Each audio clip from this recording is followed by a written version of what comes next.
listeners, this is Bless Radio.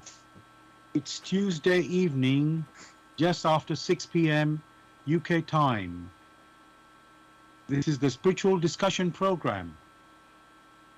I'm Saad in South East London, and joining me as usual is Gregory. Gregory, how are you and how is the weather where you are? All is well here and it's been beautiful. Very good. Here in London, it's been nice and warm. I think sunny and overcast. I think we reached about 18 or 19 degrees centigrade.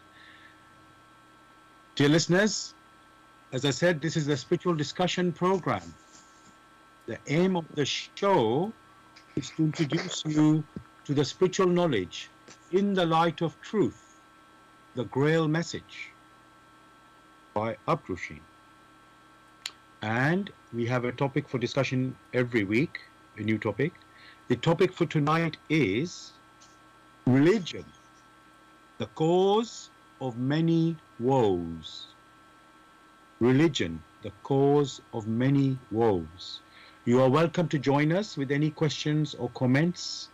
The number to contact us on our UK number, it is 079 39 641 958. You can call, text or use WhatsApp. And if you're outside of UK, it is 0044 79 39 641 958. Again, you can call, text or use WhatsApp. Excuse me. I'm going to begin with what is the Grail Message? The Grail Message in the Light of Truth by Abdushin is a spiritual knowledge of life. It offers an explanation of the world, a picture of creation on the basis of natural laws. Its lectures contain valuable basic elements as a help in life. For through the knowledge mediated, the reader is again brought closer to life and led back to God. Excuse me. The Grail Message deals with important, fundamental questions of life by explaining in a clear and logical way the automatic working of the laws of nature, the whole weaving of creation, allowing every process to be recognized and thereby the purpose of our whole life. It is directed at the individual and speaks to the innate experiences of the human being, their strengths and weaknesses. Thus, every reader has the opportunity to discover through the intuitive perception if what is stated is the truth. Combining with matter-of-fact reasoning, a complete world picture arises, where there is no separation between the visible world and the great world beyond the five senses, nor any separation between scientific and religious striving for knowledge. I'd like to give you a couple of quotes from the author of the Grail Message, Abdushin. The hearer and reader of my lectures should always work within himself, keenly probing and building bridges from one lecture to the other, as well as out into the great and small world happenings. Only then will he be able to understand the Grail Message and find that it gradually shapes itself into one complete whole, without leaving any gaps. Again and again, in all the happenings, the reader will come back to the basic features. He can explain everything without having to change even one single sentence.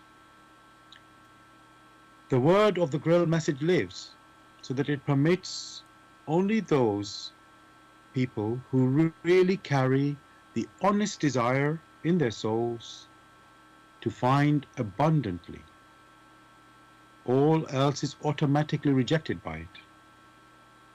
For the arrogant and those who seek superficially, the message will remain the book with 7 seals. And I'd like to give you one more quote from the author. I wish to fill the gaps which have so far always remained unanswered in the souls of men, and which never leave any serious thinker in peace if he earnestly seeks for the truth. So, dear listeners, I would like to just remind you the topic we're discussing tonight. It is religion, the cause of many woes. Religion, the cause of many woes. I've made it as a question mark, so we're going to discuss that. We're not to discover that. Okay? So you can join in the discussion with any questions or comments. You can contact us on our UK number, which is 079 39 641 958. You can call, text, or use WhatsApp. And if you're outside of UK, it is 0044 79 39 641 958. Again, you can call, text, or use WhatsApp. Gregory, as usual, I like to look at the title, the topic, and go into the dictionary and look at the key words to see what they say. So the first word is religion, and again in the dictionary it's got a few sort of meanings in it given. So this is the meaning of religion in the dictionary. It says the belief in and worship of a superhuman controlling power, especially a personal god or gods with a little g. And there's another meaning given as well, a particular system of faith and worship. So, Gregory, I'll just repeat that one more time. This is the meaning of religion: the belief in and worship of a superhuman controlling power, especially a personal god or gods. And then another meaning, this is a particular system of faith and worship. Gregory, would you like to say something on that meaning there? Well, what you just read out is only what the dictionary or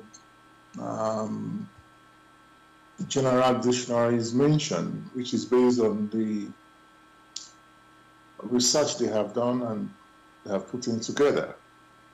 But as there are as many religions as there are people here on earth, because each one is entitled to do what they wish to do. So one may refer to religions as personal beliefs. Whatever they do with it is a different story, or personal discipline or teachings which they have adopted. As to the content of it is a different thing. But the key thing there is just beliefs. Right. Well, in the dictionary meaning it mentioned belief, but it was being a more specific rather than how you're saying it based on each individual human. I mean, there are some big religions in the world, and let's say they have some specific beliefs. If I can, each person may not practice or believe every, aspect of that particular belief system, if I can use that word, system. You are right. Each person is an individual. So what I want to say then, Gregory, um, in our discussion, because that's what the point is here, we are saying the topic is religion, the cause of many woes, and we're exploring, is it the cause of many woes, or or maybe it is not. So when we use the word religion there, are we talking individual belief of each person, or are we referring to their system, one particular, or their systems? Let's say there are a number of religions. Let's say, just for the sake of discussion, let's say there are, let's say, 7 religions in the world, just to make a number. And in this, each 7 are different in their systems. There may be commonality, of course, but there are some differences there. So my question again, Gregory, about this is, when we, in our discussion for tonight, when we use the word religion, are we referring to the individual belief or specific set beliefs? It's a combination of both. Right. Okay. So combination of both. Okay. Which is where most people are of a particular background, so they would have been brought up in one way or another. And yes, as time goes, people can change. So yes, I guess it's good to be flexible in our discussion, and to think about this. Okay, so now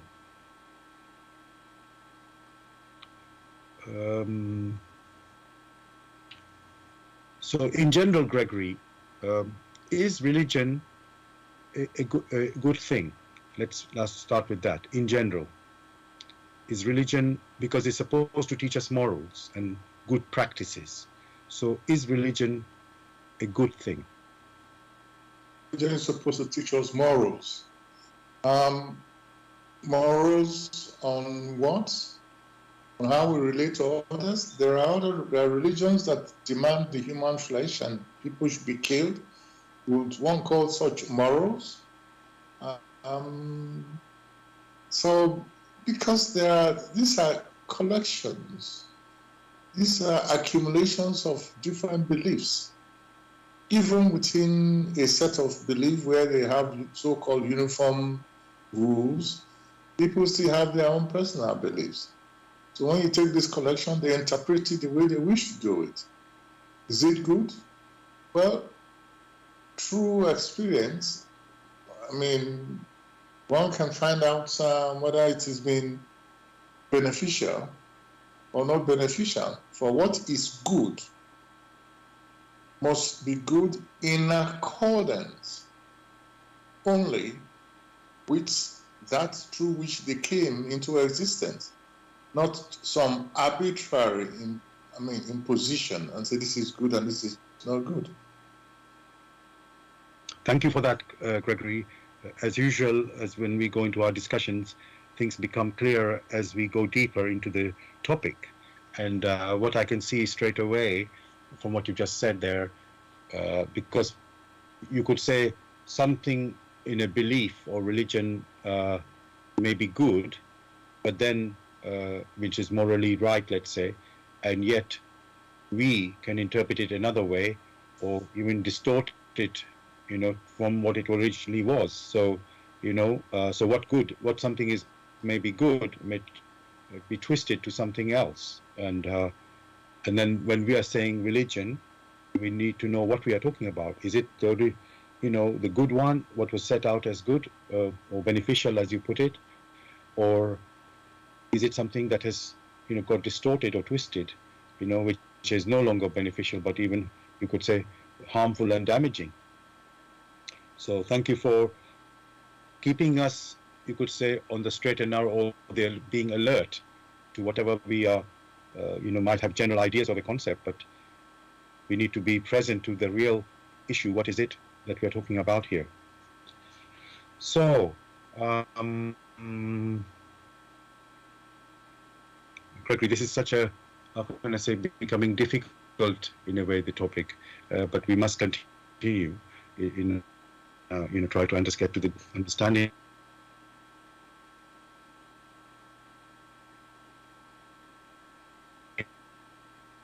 Has religion been introduced to man, Gregory, by God, because man can twist anything. We know that through his own behavior. But is it not the origin or the source of the religions from God, which is in good? Let me say that way. Again, that is a presumption without examining the facts. If you examine the facts, what has been presented to man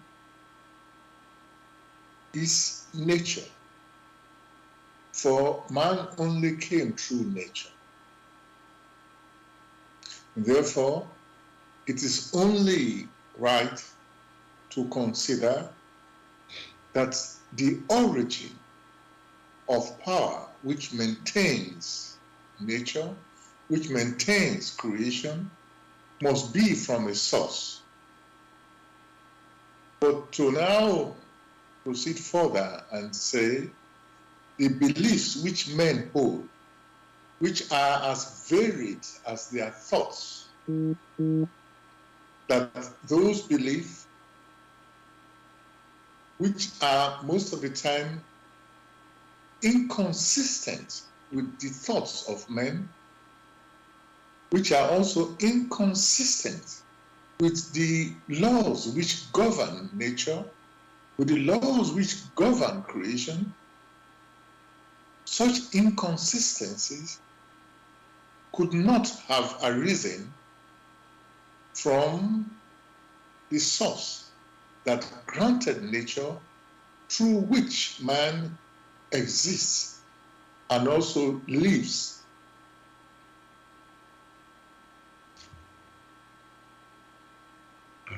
Right. Thank you for your answer, Gregory. Just reflecting on what you've said there.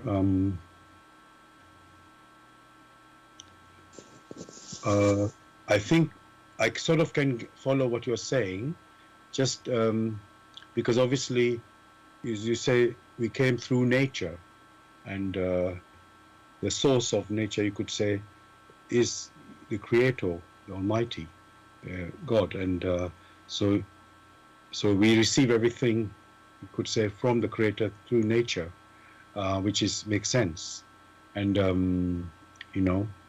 but then, Gregory, going back to the words religion, you could say nature doesn't bring a religion, but we have these teachings and, if I can call them prophets or messengers who bring scripture. Would you say that is not, that's hard to say. I will say it's not easy to say that those scriptures are directly from nature, but are they not from the Creator, the scriptures? And again, that these are presumptions. You are mentioning a teaching, which is a set of instruction. These set of instructions, which are consistent with the laws of nature, with the laws of creation, these type of teachings must have arisen through the will of Him who granted nature, and therefore we have those consistencies. However, in a religion in which are as varied, are as inconsistent as the thoughts of men, one cannot and should never ever try to equate such with those teachings which have arisen through the grace granted through the will of Him who made nature, who made creation available for the benefit of the human personalities. Okay.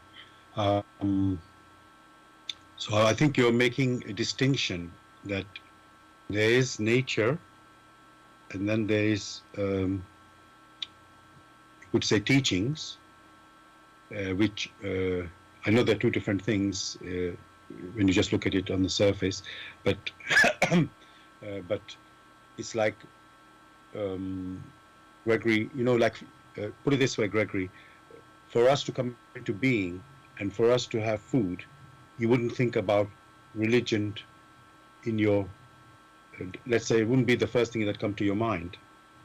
But you could say certain practices coming through religion, which come after this, obviously, because for us to be, first we were created, and then, we live on this earth, and, we have to eat and live. I don't want to go into every example of it, but so there's some, you could say, practical things that we just do it, without, in quotes, thinking of any teaching in there. And then as we develop, you could say, Gregory, as a human civilization, maybe that's the way to call it, we form systems, because obviously if you're just a few people, you don't need much of a governing system there. But as we become, like I say, a civilization, things evolve, maybe that's the way to put it, and we have teachings coming, to sort of, you could form a system, if I can say, to the rules and practices. Now, so maybe, Gregory, religion is for a group of people rather than individual. I know you've mentioned each person can have his own ideas and thoughts in a religious way. So I'm just trying to, how can I say, explore this religion. What is religion, basically? And so religion, Gregory, you said it can be individual and it can be, related to group in a way. So, Gregory, is it okay? So I want to know about the WOES, because people think of religion originally meant to do good things, bring good things. So is it somehow, Gregory, that's because we are lost in our having differences in our views? Is that why that is the result of the woes that is happening? The cause of many woes. We say religion, is it the cause of many woes? Is it because of you could say, the differences in these religious views? When one looks at or examines this or looks at the facts, of course there are woes, but the causes of these woes is basically the misunderstanding of these laws through which we ourselves as human personalities came into existence. So you don't talk about woes when it comes to stones. These woes basically are only applied to human personalities because it is they who form the wrong concepts. It is they who practice the wrong concepts without deeper reflection. And this only came through their selfish attitude. So to bring religion into it, which religion may be referred to as beliefs. Of course, as long as you have believed in the wrong thing, thinking it's right to subdue another, you yourself introduce pain and difficulties and punishment. You inflict punishment on others. What that personality hasn't considered is that in reciprocity, such will return here or hereafter.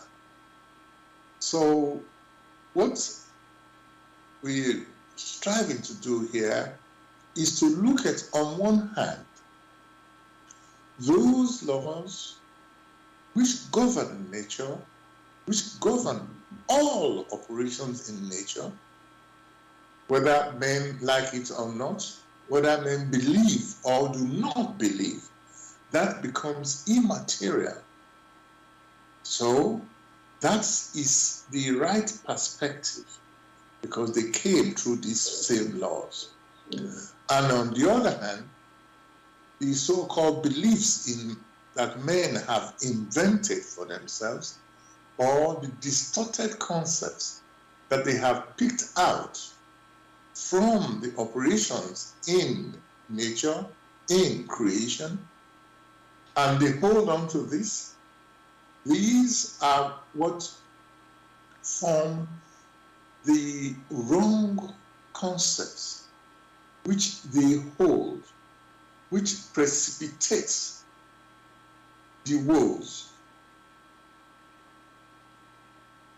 Thank you so much, Gregory, for this answer you've given. What is clear is you mentioned their beliefs, and where the problem arises when you have wrong beliefs, and when you, of course, hold on to these wrong beliefs, and people believe in their religion or beliefs very fervently and strongly, and cannot let go of it, and obviously, you, as you say, impose on others and things like this. So no surprise when things go wrong and people suffer and we have woes. Yet it seems to have a big hold on us, these beliefs. Even we know to some extreme extent to fanaticism, where people are punished severely just because they think different. Even in the same belief, Gregory, we can have in the same religion, if we say, don't want to pick any example, but every religion has, I'm talking about the formal religions now, they have sects. So within the same belief system, they have difference of views or practices. And we're only saying on one religion, just look at one religion as an example, not even every religion, which basically has sects. So you can see how much division can be caused by that. And how much pain it will cause that. So I will ask a bit more about this in a moment, Gregory. I just want to tell the listeners, you're listening to Bless Radio. It's the Tuesday evening spiritual discussion program from 6 p.m. to 8 p.m. UK time. The aim of the show is to introduce you to the spiritual knowledge in the light of truth, the Grail Message by Abdrusheen. If you are interested in knowing more about the Grail Message or want to get a copy of the Grail Message for yourself, you can go to this website, which is www.grailmessage.com. I'll spell that. www.grail, Grail, message, message.com. And the topic we're discussing tonight is religion, the cause of many woes. Religion, the cause of many woes. You are welcome to join us with any questions or comments by contacting us on our UK number, which is 079 39 641 958. You can call, text, or use WhatsApp.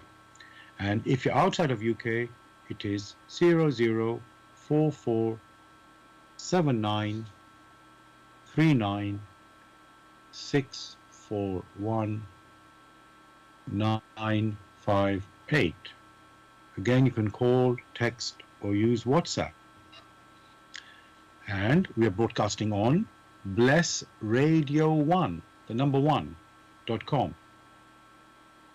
Also, you can listen to us on YouTube. Go to youtube.com and type in the search box Bless Radio 1, again the number 1, space live stream. That's to listen to the live show. You can listen to the recording of this show. Again, go to youtube.com and type in the search box Bless Radio 1, again the number 1, space Grail Message, space the topic of the show, which tonight is religion, the cause of many woes. And you can, of course, listen to our other topics, previous shows as well. And thirdly, we are also broadcasting on Zeno.fm/Bless Radio 1. Zeno is ZENO.fm/Bless Radio 1, the number 1. Gregory,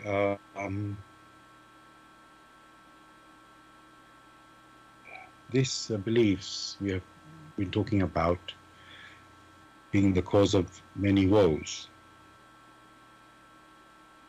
Now, Gregory, people are, as I said, are brought up from different backgrounds. They're brought up. Some are brought up in beliefs of religions, the formal religions that we are aware. You know, in other parts of the world, you could say the religion has been forgotten or dropped, and it's like a secular world, we call it. People to believe whatever they want to believe, really. But as you've said, Gregory, that's still an individual belief. You still have a belief, some sort of belief, you could say. Now, maybe, Gregory, we could just look at that in a way. When you say, the woes, you said religion, the cause of many woes, but you said it's beliefs, which the cause of many woes. If I were to ask you, Gregory, to just compare, are the religious or the formal religious beliefs more destructive or causing more woe than the, in quotes, the secular, or where people are more free, let's say, in their way of choosing their belief? Is there any difference in this sort of... First, there needs to be a clarification. One stated that the manifold beliefs which many hold, if these beliefs are not in accordance with the laws through which they themselves came into creation, through which they came into nature, then you have the strongest tendency that these beliefs, which they now hold, because they have now been distorted, since they do not swing unconditionally within these laws, within this will, then subsequently there will be misunderstanding, and in misunderstanding, the likelihood then follows that many a woe will precipitate. So, one is referring to beliefs, albeit distorted beliefs which do not swing, which do not resonate with the laws of nature. Therefore, if you have, whether in the past or currently, whether secular or not secular, once these beliefs, or if these beliefs, do not accord with the laws through which man came into existence, then these beliefs are of no benefit to the human personality who is striving or who is struggling to live aright. Therefore, one need not compare beliefs of the past to that of the present, whether they are secular or not secular. What counts, what must be and cannot be otherwise, is that man as a personality, as a human personality, strives for self-consciousness, which is only possible when one has the free will. And therefore, that being the case, only the laws through which that can be fulfilled count. Not what they believe in the past or what they believe now. For beliefs are only the fruits of their observation. They have observed something. However, what lies behind what has been observed is not known. The framework that made that what has been observed possible is not understood. And that is the key. So, beliefs is on one hand. What lies behind a belief or what lies behind the observation is another. Only when man moves from that so-called belief to personal examination of the facts and understanding aright these facts in accordance with these laws, will the personality have moved from belief to conviction. For such a process requires rigorous examination, and that is the task each personality must take upon themselves. Else, the likelihood is they will run into error, or they will interpret these laws very, very shallowly. In such a shallow interpretation, there is bound to be quarrels.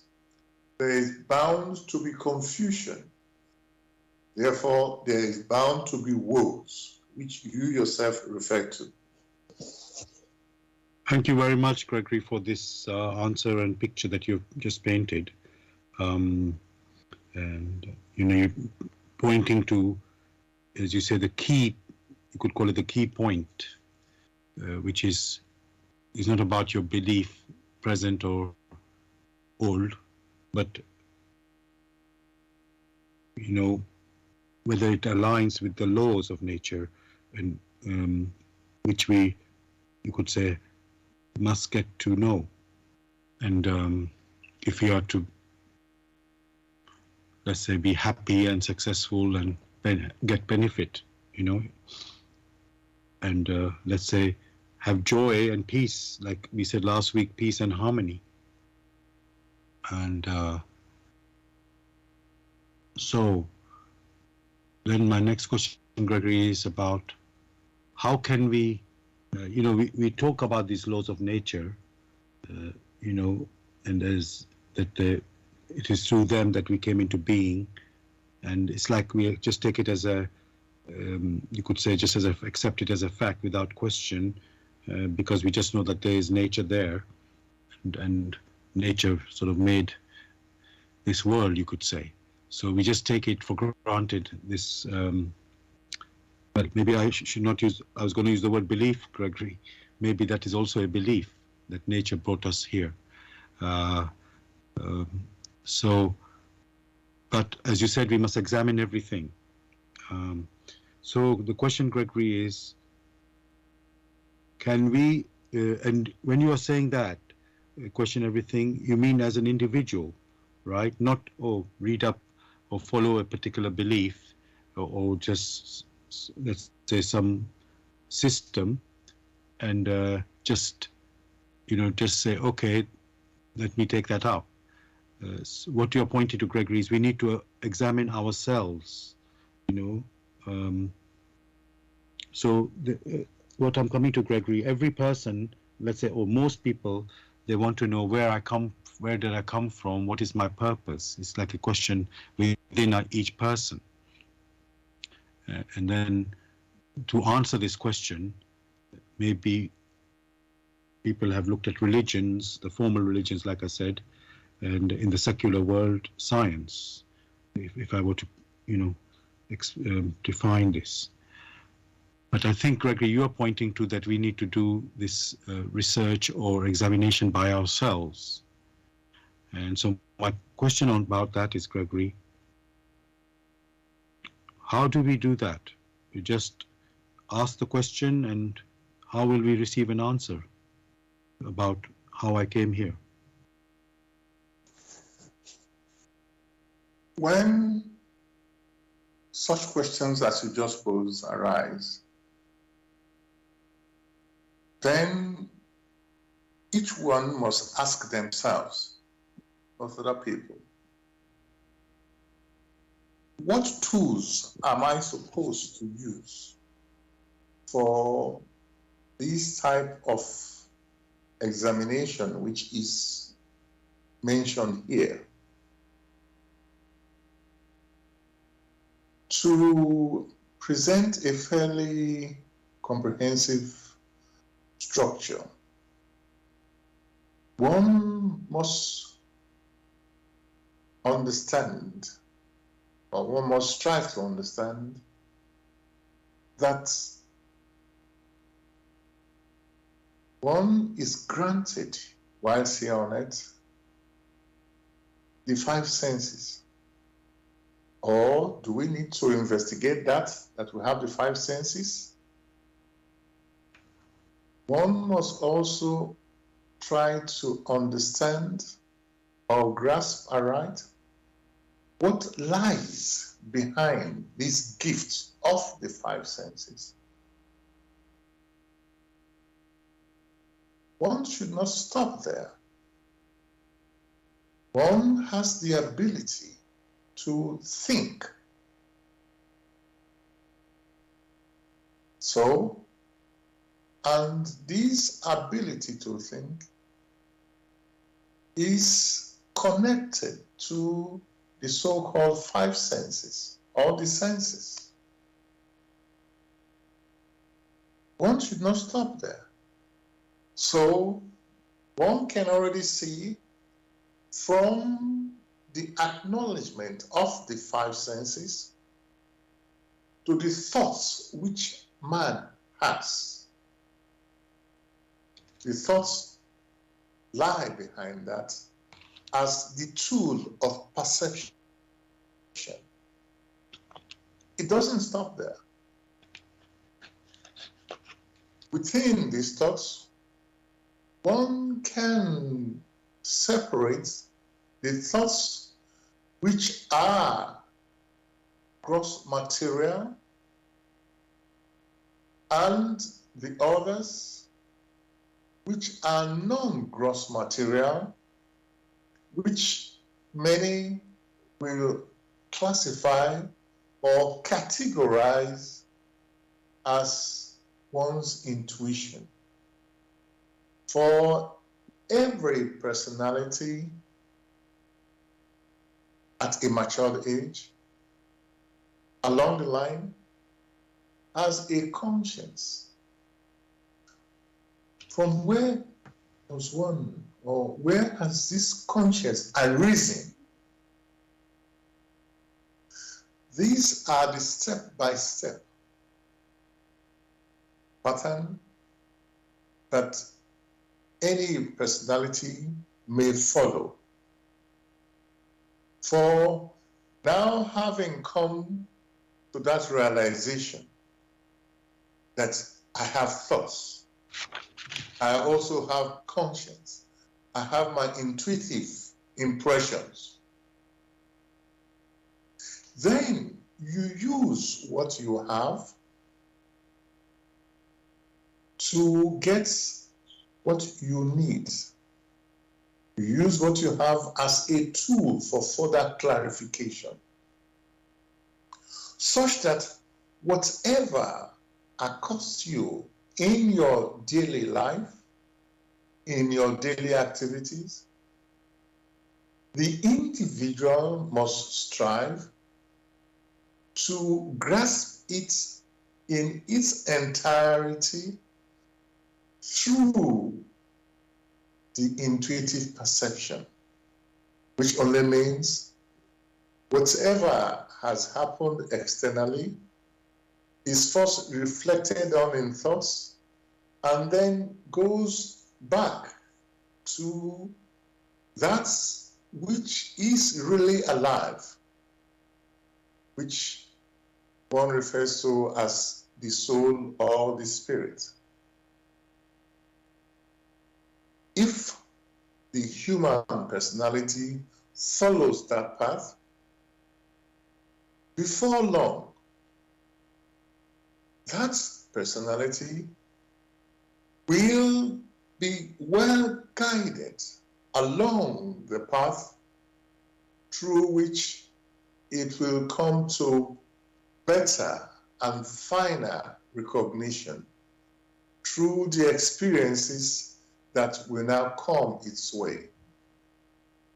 For as a matter of fact, the human personality is well guided. It is because it has not paid attention to these gentle urgings.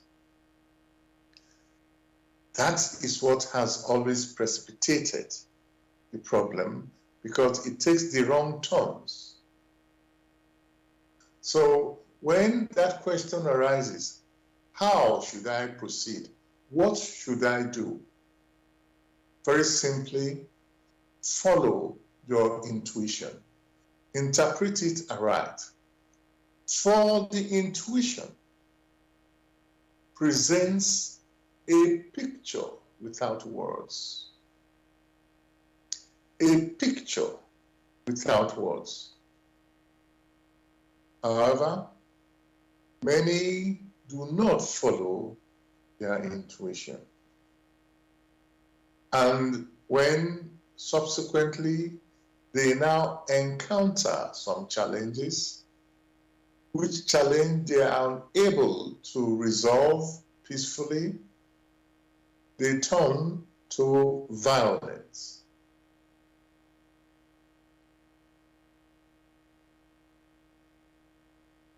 Thank you, Gregory, for this answer, and you could say the picture you're building.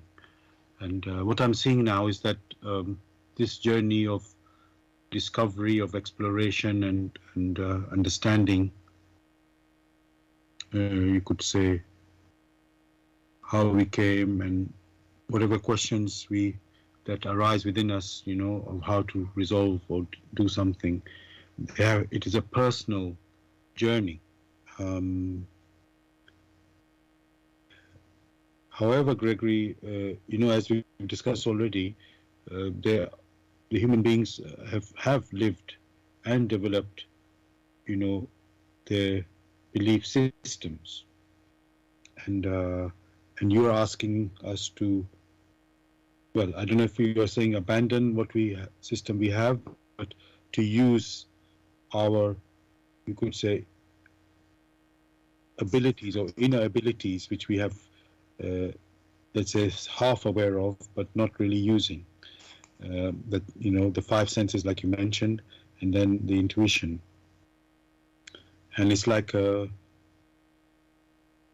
Gregory, we somehow, and there is no manual for this, somehow it's just an experiencing in your life that, oh, you tread this way, and then, or you think this way, or you reflect that way, and then something opens up, you could say, to show, okay, this answer doesn't look right, or this answer looks more correct somehow.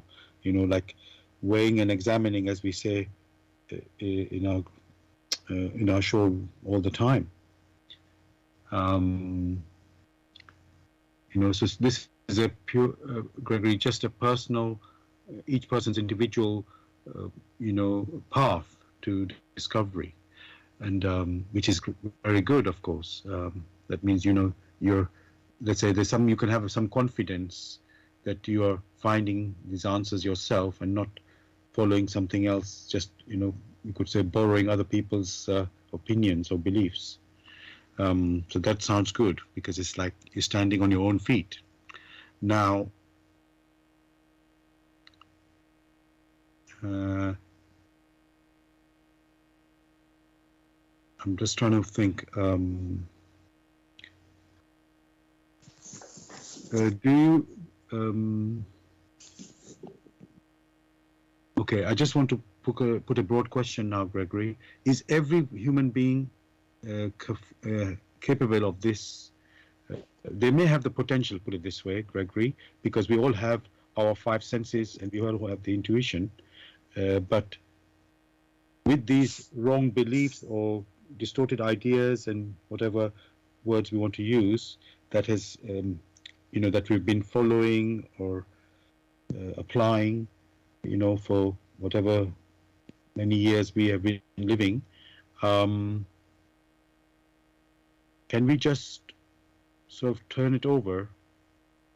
Because isn't it a handicap with these other beliefs to just, it's like you're trusting something new and just abandoning what you have already.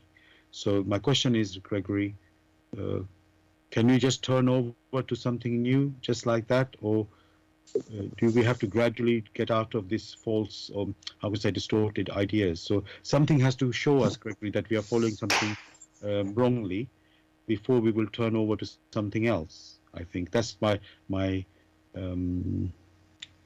question, Gregory. Do we need something to happen to say, oh, this is the wrong path, now you need to think again?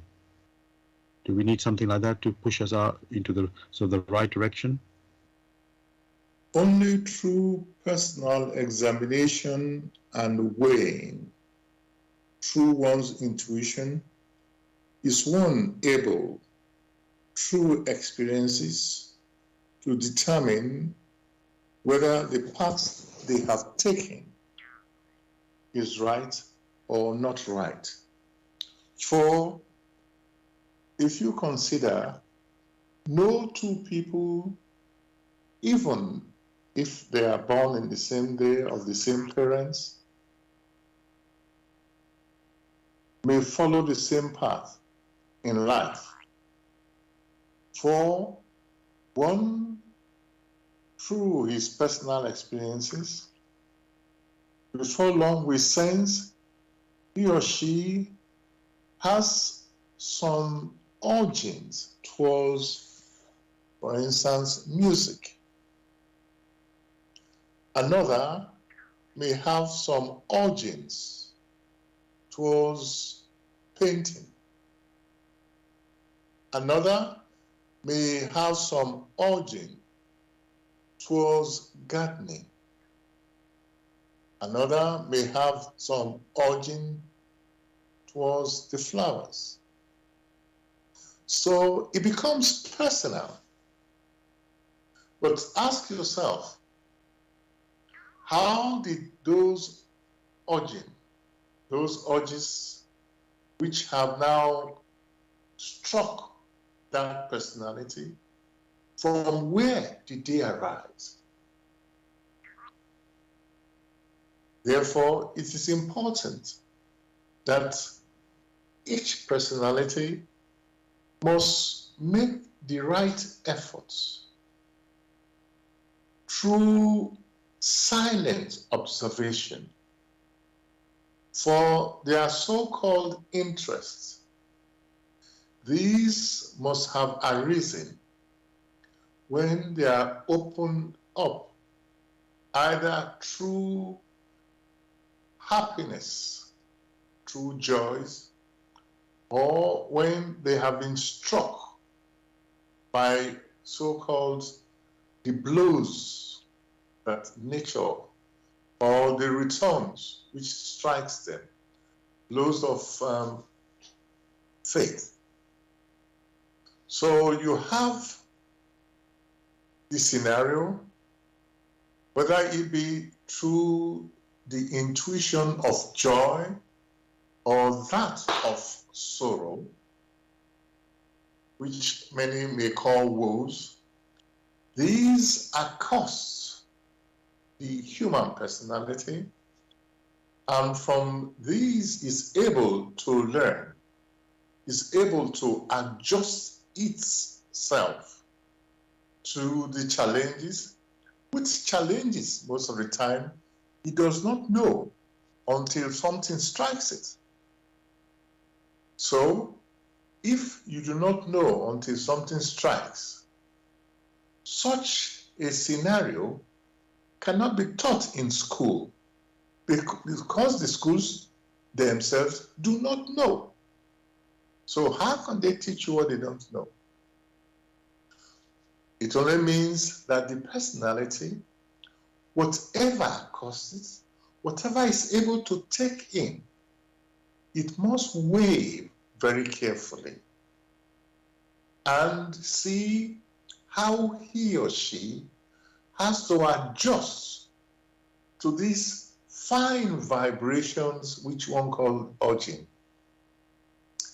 Adjust to it such that it will be of benefit first to itself and subsequently to others within the environment. By the environment, one is not saying someone who is 5 meters or 2 meters away from you. For before long, it will become clear that in order to have a happy life within a community, within a state, within a city, within a nation, or in the world in general, becomes clear, crystal clear, that it has to be one for all and all for one.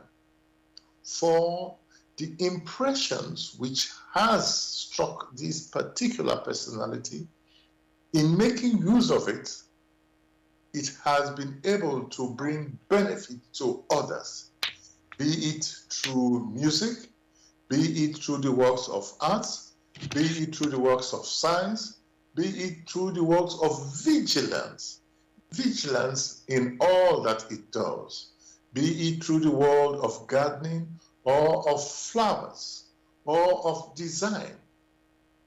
Very soon becomes very clear that that is the way to go. And just as he himself has challenges in adjusting to these fine vibrations which bring benefit to himself and the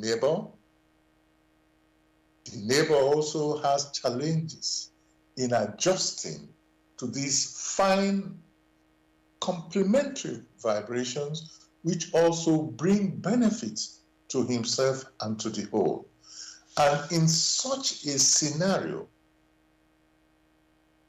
they will find that is able to comprehend the challenges that everyone faces. Understanding the challenges that each one faces, and that these are shared challenges, the nature of which is still not very clear to everyone, people then tend to come together to accumulate, to support one another. Then you have a nation. That is all that is required of man, not teachings, which teachings the individual does not understand and interprets to suppress another. Thank you so much, Gregory, for this answer. And again, pointing to the, how can I say, the importance of, this, how to put it really, just, you could say, the journey of discovery in using our abilities and, being aware of our environment and the people around us, that we have to, you don't live on your own as an island. You want, as you say, the words one, all for one and one for all. I've got more to ask you on this actually, but before I do that, just want to tell listeners, you're listening to Bless Radio. This is the Tuesday evening spiritual discussion program from 6 p.m. to 8 p.m. UK time. The aim of the show is to introduce you to the spiritual knowledge in the light of truth, the Grail Message. And if you are interested in knowing more about the Grail Message or want to get a copy of the Grail Message for yourself, you can go to this website, which is www.grailmessage.com. I'll spell that. www.grail, Grail, message, message.com. And you're listening to as I say, a spiritual discussion program on Bless Radio, and we are broadcasting on Bless Radio 1, the number 1.com. We are also broadcasting on YouTube. Go to youtube.com and type in the search box Bless Radio 1, again the number 1, space, live stream. That's for the live show. You can also listen to the recording of this show the next day, again on YouTube. Go to youtube.com and type in the search box Bless Radio 1, again the number 1, space, Grail Message, space, the topic of the show, which tonight is religion, the cause of many woes. Also, you can listen to our previous shows on YouTube. And thirdly, we are broadcasting on Zeno.fm/Bless Radio 1. Zeno is ZENO.fm/Bless Radio 1, the number 1. And the topic, to remind you, the topic we're discussing tonight is religion, the cause of many woes. You can join in the discussion with any questions or comments by contacting us on our UK number, which is 079 39 641 958. You can call, text, or use WhatsApp. And if you're outside of UK, it is 0044 79 39 641 958. You can call, text, or use WhatsApp.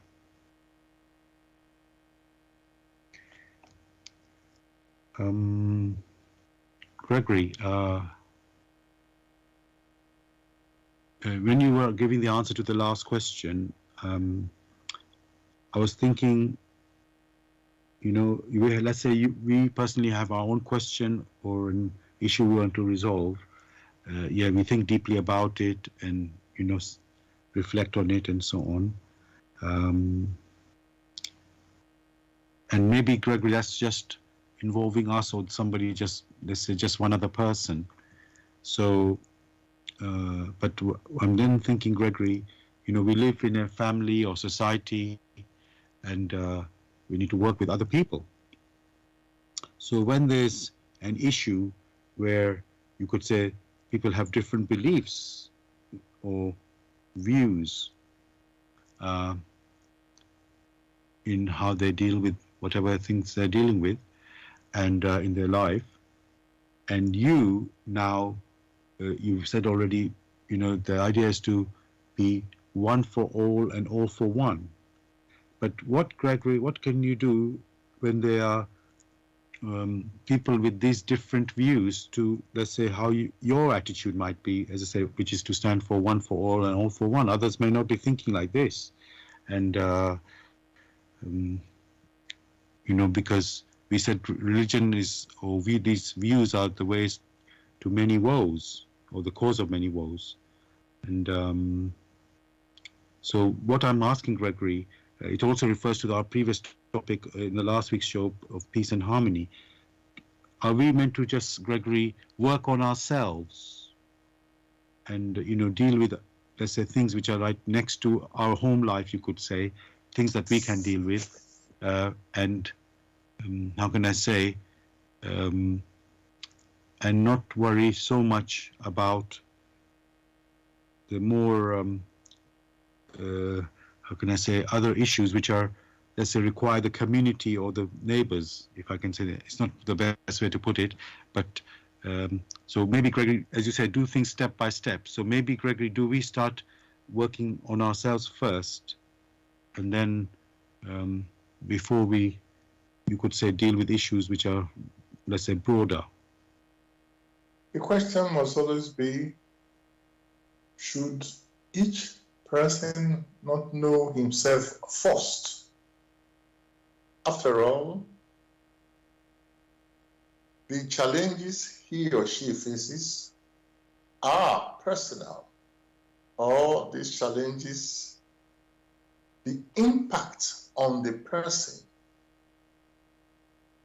is not the same impact that it may have on another. Because on another person, that's another personality, and therefore their views are different. Is it not better to know yourself first before you know what your neighbor is? Should you not know what the challenges you are going through? If you do not know yourself, if you have not reflected on how you yourself need to make a presentation, how then can you examine the presentation? Or if you yourself do not know how to manifest in a friendly and convincing way deep within yourself, if you yourself do not understand how to weave your personal language, your personal expression, how then can you understand how to weave the languages of others which does not even belong to you? That is why it is said, it is best to first remove the mote, that massive beam in your eye, that challenge you have within, before you dare to accost your neighbor, to remove the small speck in their eye, which by eye one means your views. For you yourself may have more challenging views than your neighbor. So first step first, starts for within yourself and try to overcome these challenges that you may face deep within. Basically, it means clarify your intuitive perceptions.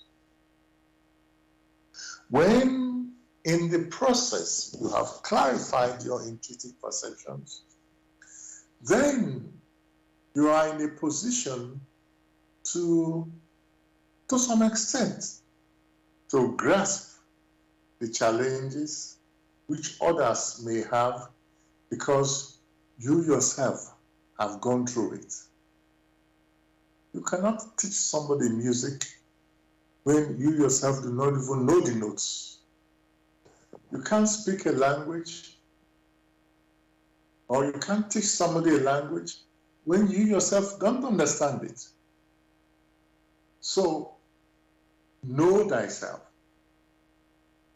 and clarify your personal intuition. Then, in that process, the challenges which have accrued, you are able to deal with them. Then you might think of your neighbor. You might, in due course, now assist your neighbor. And you will find in assisting your neighbor to overcome his or her challenges, community life then blossoms, because it becomes one for all and all for one. Most of the time, it is the personal indolence in everything, even in spiritual matters, that makes one consider that is better than the other person. You may speak for yourself. You don't know what the challenge is there, and yet you draw a conclusion.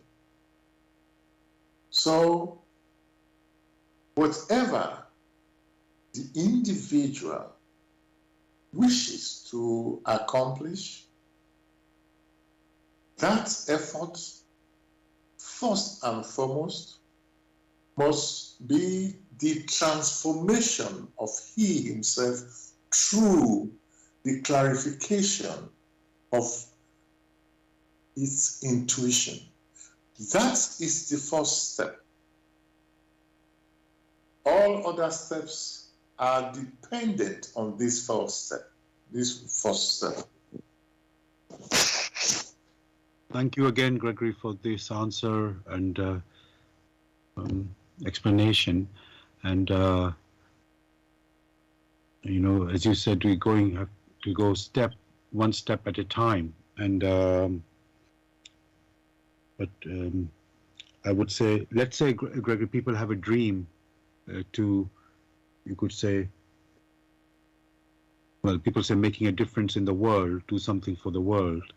And every child has a dream to be this or to be that, and then as they're growing, the dream might change, but there's still something. They're striving to do something for the world, you could say. And somehow I will say we forget what you said there about looking at oneself first and dealing with whatever we are dealing with, and then only then turning to the neighbor to help them. Like that, step by step. And yet, we have, let's say in the world, leaders, politicians, however we want to call it, with their motivation, so-called, to help their country or community. Now, and then, as you know, Gregory, when you watch the news and see the reality with such people, you get disappointed that on certain standards they fail. Either they can't keep their promises, or their moral behavior is not up to acceptable standard. You can say, we all human beings, we all have our strengths and weaknesses, but then we expect more from the leaders, but somehow they seem to be as, you could say, fallible as anyone else. And yet these are the people who are supposed to, run the country or, make decisions on our behalf for, whatever aspect of life that, in the country has to deal with, on a government level, you can say. So my question on that, Gregory, is when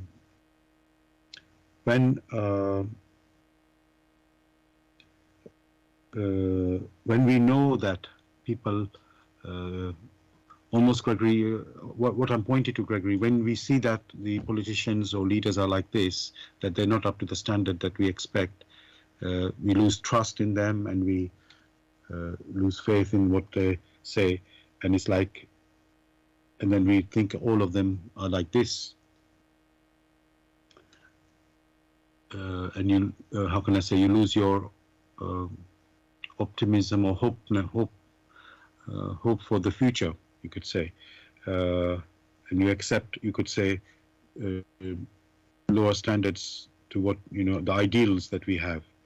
And so my question on that, Gregory, is when this is the situation of the humanity that we are, the world that we live is like, can we expect something better from this, possibly, or just the only way is, as I say, just live with by your, how can I say, your motivation should be just to be, how can I say, improving yourself and being a better person yourself, rather than have any further high hopes for the world, you could say. Because, as I say, when you started, your dreams might be, oh, you want to change the world, but when you see the reality, the world is not in a fit state to be changed to the ideal. So can we just, Gregory, focus only on ourselves now, in the knowing the reality? Maybe that's we shouldn't have too much ambition for the world. In the first case, it is utterly wrong to say, I want to change the world. That is completely out of the question. The human personality may change itself for the better. With such a change, he himself or herself has improved the fabric that make up the world.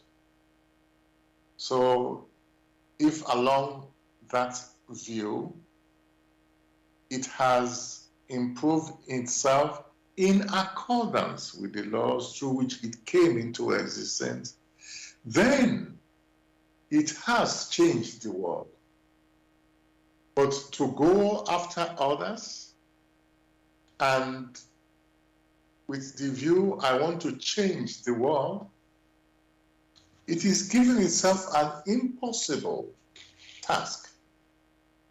So it is an ambition which is rooted in non-reality to say, I want to change the world.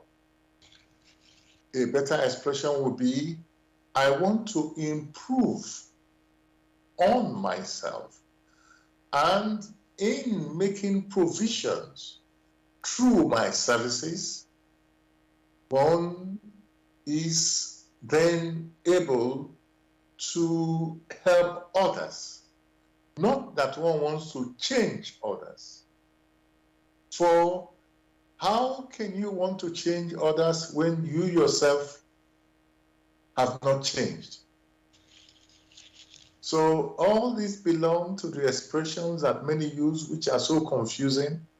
And if subsequently, due to the lack of fulfillment, which is based on their wrong perceptions, they become disappointed and disillusioned because they have started from the wrong perspective.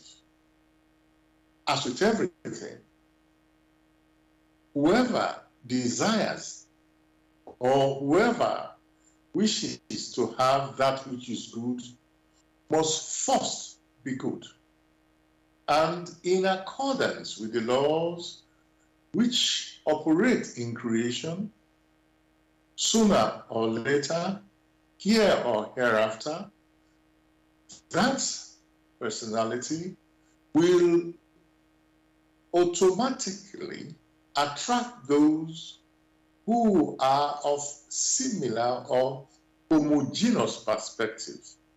And in such a way, you have these accumulations, which first form a small group, then a bigger community, or a town, a state. This is how these things go. So the seed of goodness must start with the individual, not expecting too much from others who have different challenges. For if the individual does not expect from others more than that which others can give, then there will be no disappointment, because he or she will resonate with the average maturity of the masses. He or she will give that which it can give. And whatever returns as compensation is able to take it modestly, is able to measure that. Most of the time, it is better to give than to receive. Thank you again, Gregory, for this answer and explanation again. I'm trying to, you have mentioned from the beginning of the show about the laws that brought us into being. And we just mentioned it just like that, these laws that exist. But I'm wondering, Gregory, how do we, because if we are not, as you've said many times, if we are not working within these laws, or according to these laws, things will go, let's say, things will go wrong, you could say, if I would put it in a simple way, because that's, these are the laws of nature that brought everything into being. So what I want to understand, Gregory, how can we, we have the five senses and the intuition, but does it, do we actually have to, how can I say, study these laws of how the creation came into being, or is it more that you just experience life and you just learn as you go? Like when we are growing as a child, you learn to walk, but there's no manual how to walk. You just try, and you fall over as a child, and then you try again as you fall over, and then you can walk. So is there something about the laws, Gregory, we have to just you could say get to know them through practice, or is there something we need to understand more deeply about them, that we can develop ourselves at a higher level? Just so that my point here, Gregory, is in our, you could say, earthly life, we know that you grow up as a child, go to school, and then get the education to get trained for a job, whatever is you're going to do next, you could say business, and then you start the next step of your life. So it's like that is all well known from the earthly point of view, you could say, of our earthly life. But these laws of nature, they seem to be more like not so clear in that sense, if I can say. It's not like you don't know it. It's almost like a bit like science, Gregory. You just discover, oh, how does this work? And then you do the research and you find it out. So my point is, Gregory, about these laws, do we need to know them in a more conscious way than just walk along and just apply them as and when we need it? As had been discussed earlier, man came into existence through nature, through the occurrences in nature, and man is a part of these occurrences. The same thing happens in creation. These laws which have existed from the beginning and through which man came into existence, these laws are inborn. The laws are within man, have always been there. However, these laws, man first has to, through cognition, these laws have to unfold. It is the unfolding of these laws which vary from one personality to another. Due to the nature of how they themselves wish to proceed, this determination forms the concepts which they then hold. It now presents the framework of how they themselves unfold. In the unfolding of the human personality, it becomes first conscious of these laws, and subsequently it becomes self-conscious. That means through its activities,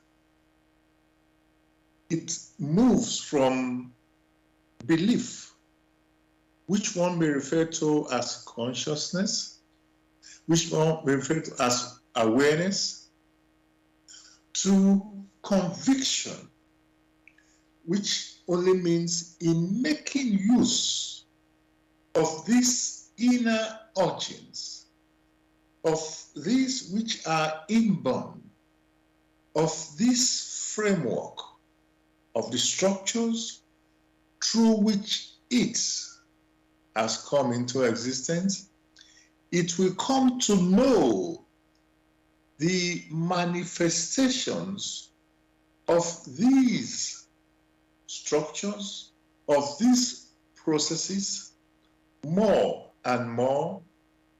And that being the case, this opening, this unfolding will shine more in due course, will shine out of his maturity. That is what is meant. It's meant by knowing of these laws and using them. For only through one's intuition can one appreciate these laws. Which law already says that which is of beauty will manifest. Which law only comes to maturity through the virtues which man holds.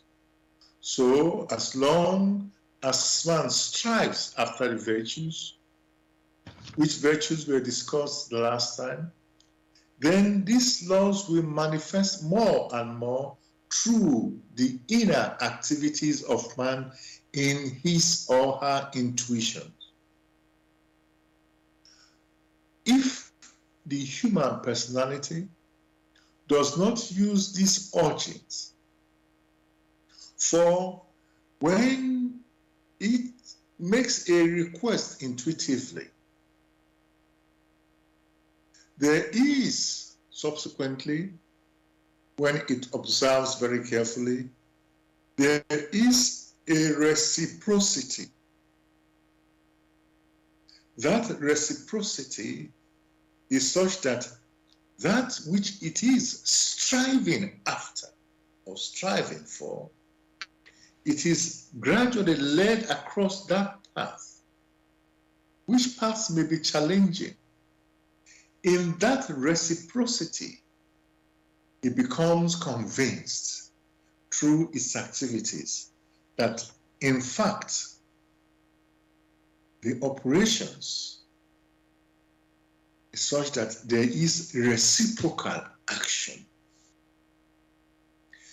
That becomes a certainty deep within the human personality in its intuition. For it knows that having sown, it must reap. It must follow that path. And subsequently, should it have a noble thought, a noble idea, it will, in the process of trying to realize that, it will find that those that have similar or homogeneous thoughts will subsequently accost it, knowingly or unknowingly. And in its quiet observation, it becomes clear that those things that have something homogeneous within them accumulates. That accumulation is what one may refer to as an attraction. For if there is no accumulation, one would not talk about an attraction. To give the proper impression of what that means, it is clothed in the expression or in the impression of the law of the attraction of homogeneity.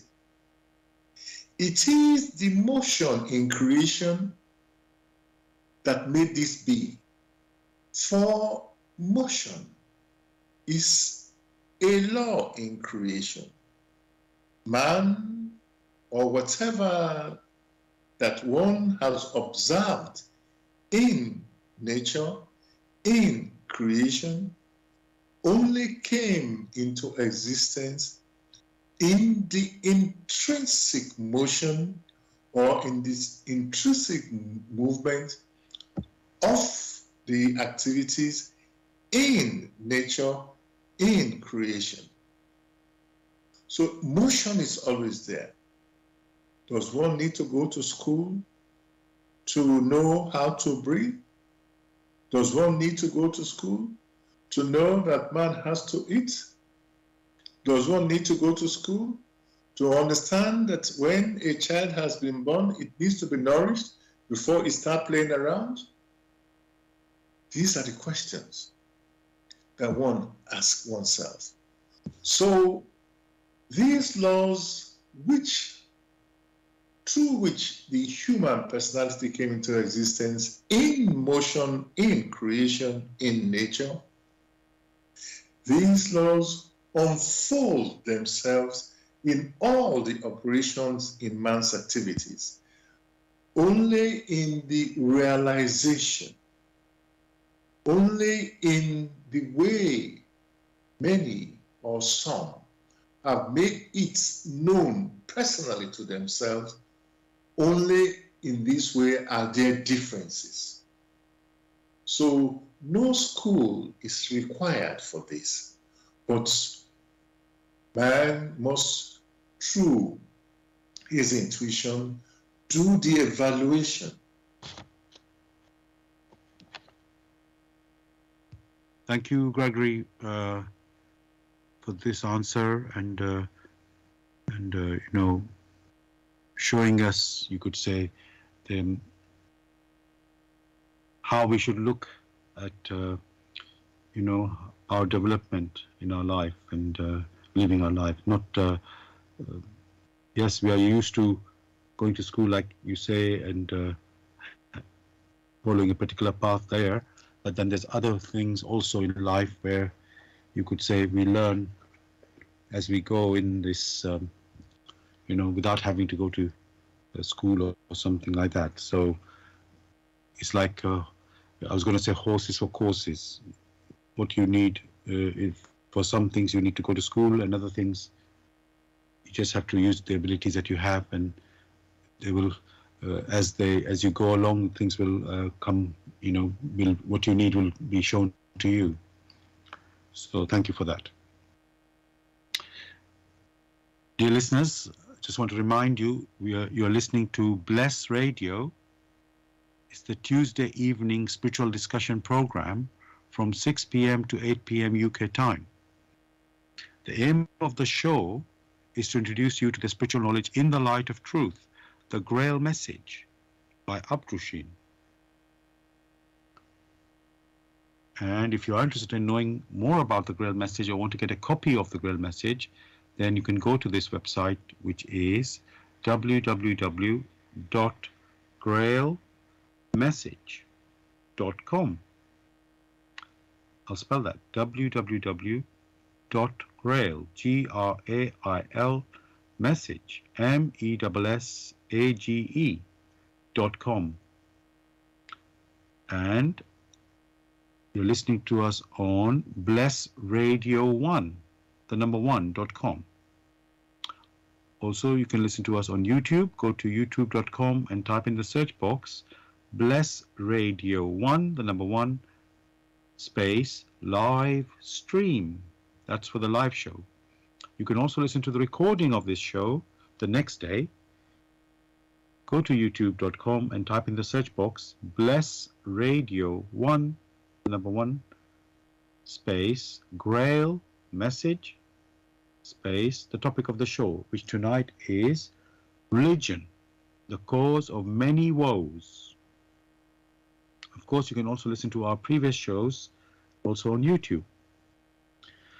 And thirdly, we are broadcasting on Zeno.fm/Bless Radio 1. Zeno is ZENO.fm/Bless Radio 1. That's the number, I'm sorry, that's Bless Radio 1, the number 1. And to join in our discussion with any questions or comments about the topic we're discussing tonight is religion, the cause of many woes. You can call us, text us, or use WhatsApp or to our UK number, which is 079 39 641 958. And if you're outside of UK, it is 0044 79 39 641 958. Again, you can call, text, or use WhatsApp.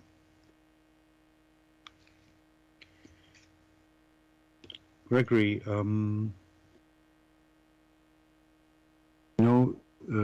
you've talked about the laws and how we are supposed to avail them, you could say, or use them and apply them, and in our life.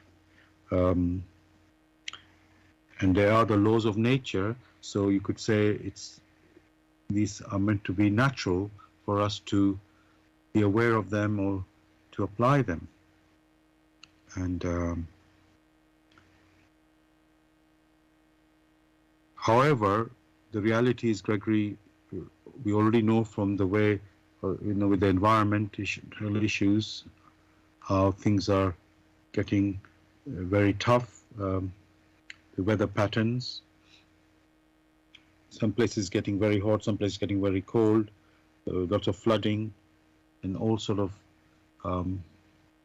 terrible things coming. And the world is, well, they've come together in some political way to sort of come with some ideas of how to, you could say, minimize the damage for the future generations. However, Gregory, I'm just wondering, and then other things keep happening, like wars, Gregory, and so it doesn't seem, let's say, I was going to say things are in our control. I mean, they're never really in our control. Only we can, let's say, do our best to, you could say, make the world a better place in terms of our activity. So my question is, Gregory, do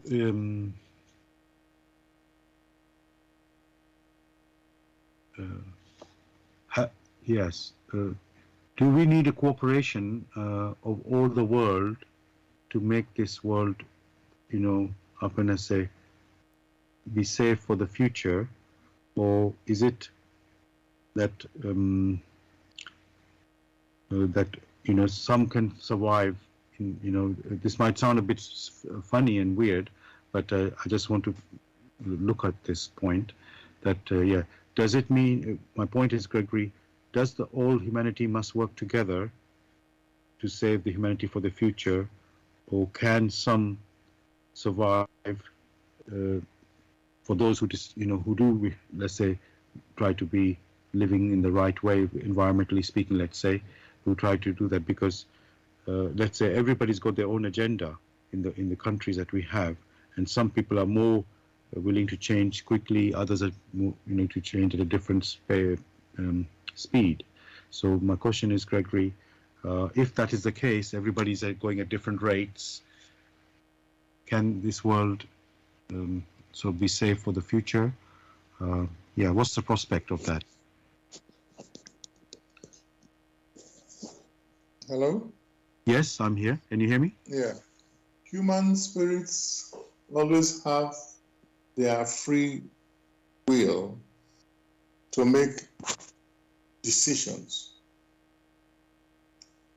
The prospect is that those who harbor similar views will always come together. That cannot be prevented.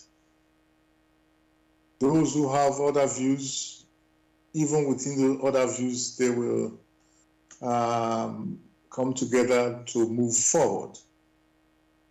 If those views are not in accordance with the laws of creation, which made it possible for the earth to come into existence,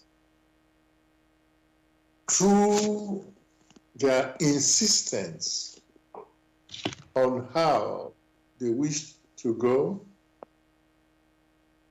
subsequently, they will eliminate themselves, for they cannot live, or man cannot live on earth forever to spend, say, 5 or 10,000 years. The individual who does not wish to make decisions which leads to the preservation and the continuity of the earth as a globe, before too long, he or she will have to leave the earth. And the decisions they have made, the returns will come to them. If those decisions are of an ignoble nature, in such a way as to do so much harm in nature, then they will eliminate themselves from the possibility of incarnating on this earth because their attitude is against the continuity of the earth. The earth was never their property. The earth was only granted as a place of maturity. So these are the things that are likely to happen. If, however, that personality who has done so much to damage the continuity of the earth is permitted to incarnate subsequently, then in that case, a grace has then been granted to it to redeem himself or herself from the wrong it had perpetuated. So human personalities may do as they wish to do. The consequences of their activities must return to them. That is for sure.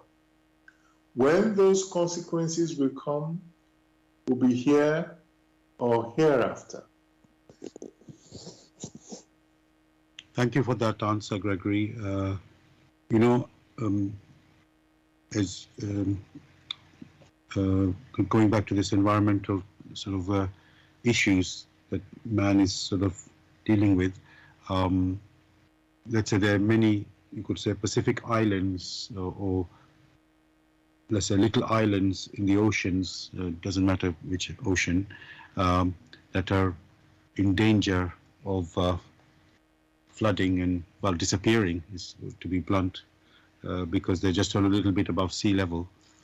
And when these sea levels rise, they're the first ones to get hit, even though they themselves on the surface looks like they haven't caused, they're too small to have caused anything, for that to happen.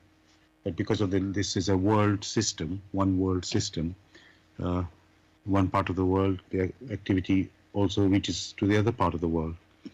And before, as people, you could say, couldn't care less about, they thought, oh no, I'm just doing in this part of the ocean or whatever, and that doesn't affect it. Well, they didn't even think it can have any effect.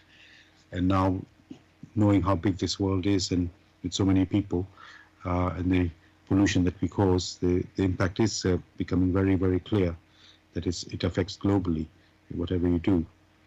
And so my question there, Gregory, is sometimes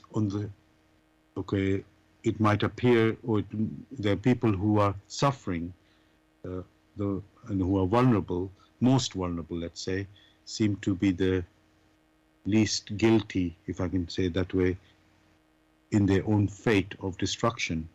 That's how it appears. And because it doesn't seem the population, or even they don't have that capacity to cause so much damage than, let's say, the bigger countries can cause. And yet the bigger countries seem to be, let's say, more, not everywhere, but seem to be, in a more, in a better position to, to survive. So what I'm asking, Gregory, is, there's a law of sowing and reaping. Every action has a reaction. It's like, we know that's even in science, that this is happening. This is the reality. But sometimes, Gregory, we don't see that in terms of, you could say, the fate. Some countries, they look like they're suffering more than what they have sown, you could say. So, is that right? Is that correct to see that, to say that? Or is something that maybe we are not realizing that there's something else involved here,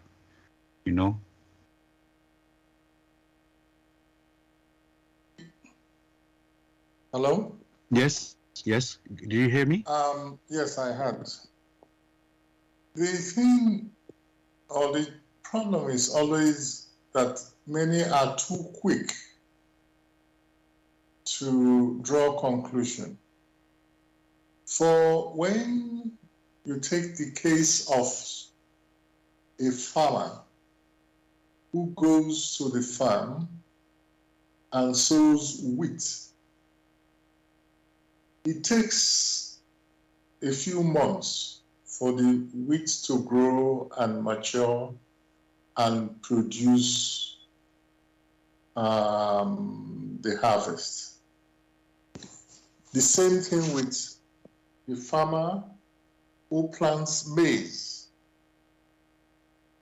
The farmer who then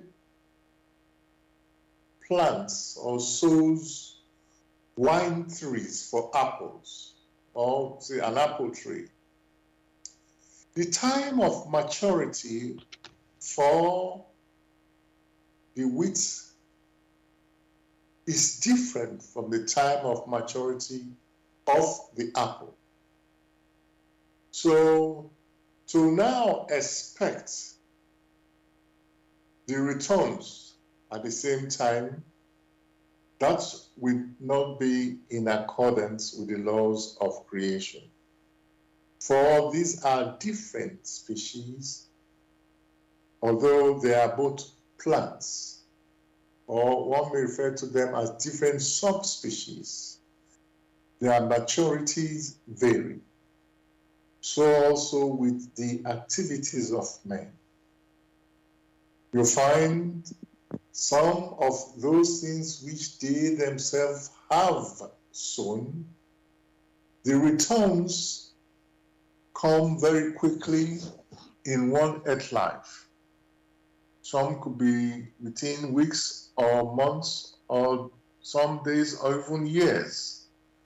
Some may not appear in one earth life during an incarnation, but are likely to appear in another earth life or in a third earth life.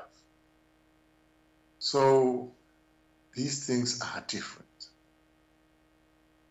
The other comment one wishes to make is when these matters are discussed about the so-called climate change, the human personality have all been involved in climate change, in the building of dams.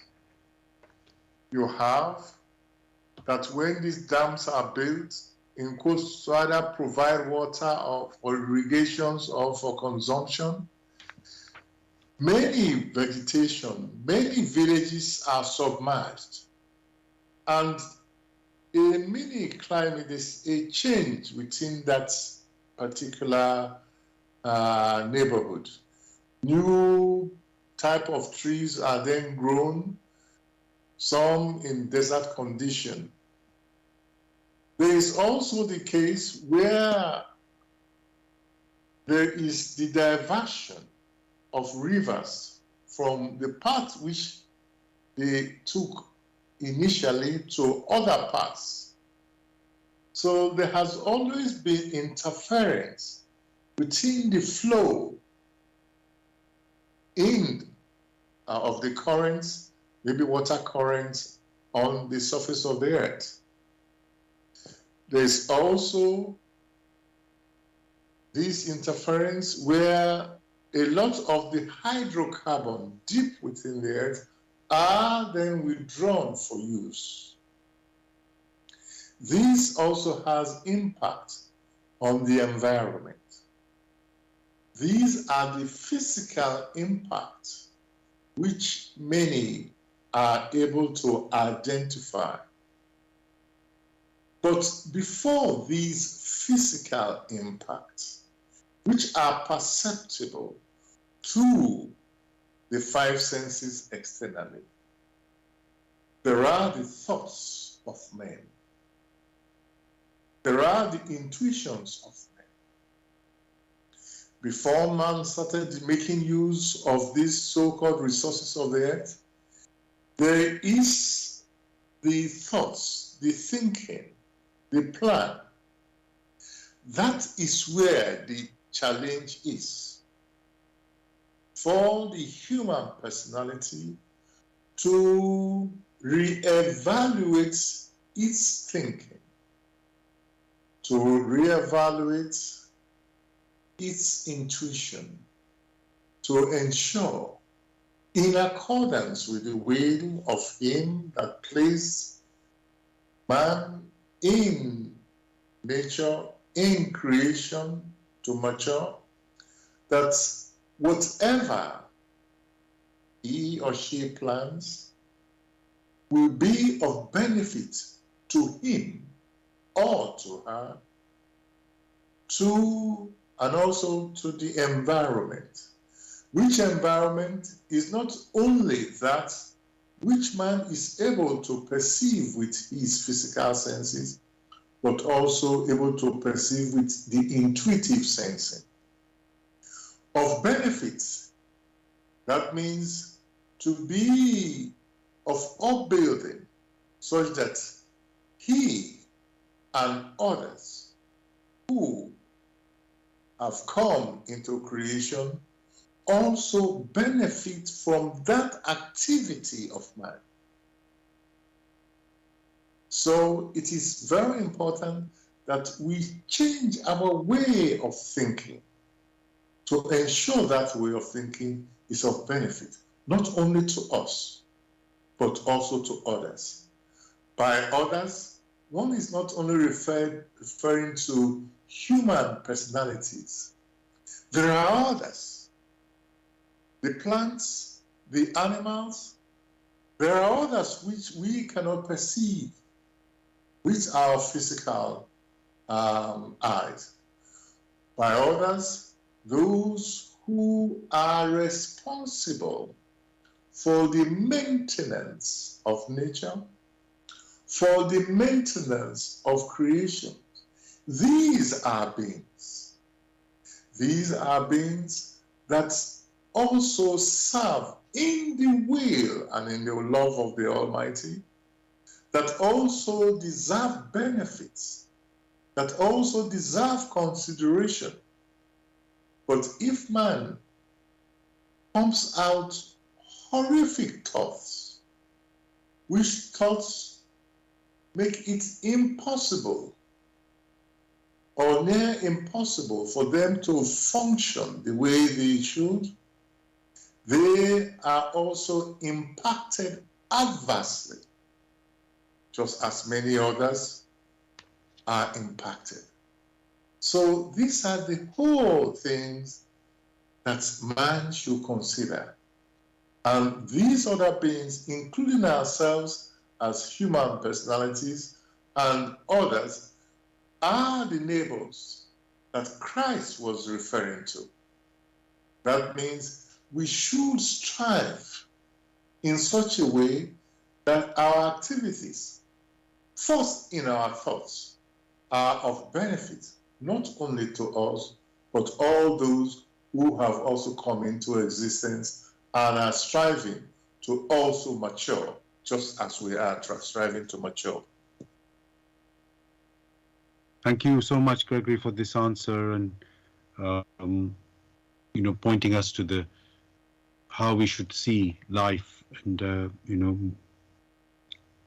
rather than our narrow-minded thinking, let's say earthly thinking. Always be open to broaden ourselves to see the big picture. So now we've come to the end of the show, listeners. Just want to urge you, for those of you who are interested in the Grail Message and wish to get more information or want to examine it for yourselves, I would refer you to this website, which is www.grailmessage.com. I'll spell that, www.grail, Grail, message, message.com. And I hope you enjoyed the topic for discussion tonight, which was religion, the cause of many woes. Gregory, anything you'd like to say to the listeners to say goodbye? Wishing them a very beautiful week ahead. Thanks for that. And yes, we'll be back again next Tuesday, 6 p.m. to 8 p.m. UK time with another topic. I also wish you a great week. God bless. Good night, everyone.